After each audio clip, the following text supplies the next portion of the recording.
Вітаю, сябры. Некалькі словаў наконт чэмпіянату свету па футболе.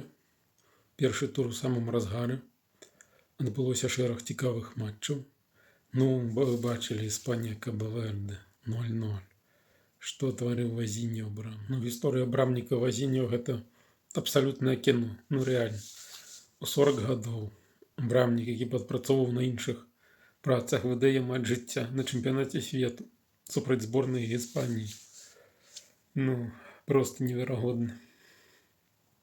Вось гэтая гісторыя, тое, што Вазіньо пачынаў матч з 40 000 падпісантаў у соцсетках, а скончыў з 2 мільёнамі падпісантаў за адзін матч. Вы вдумайцесь, якая арэна, чэмпіянат свету, наколькі гэта грандыёзная падзея.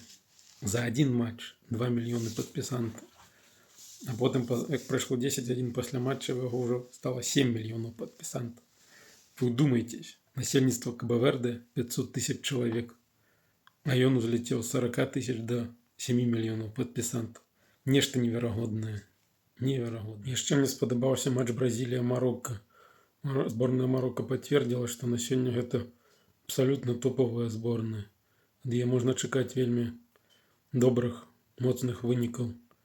Так што цяпер у гэтай групе ўсё залежыць ад таго, колькі Марокко і Бразілія накідаюць Гаіці і Шатландыі. Але я думаю, што Марокко зойме першае месца ў групе і пройдзе далей вельмі ўпэўнена.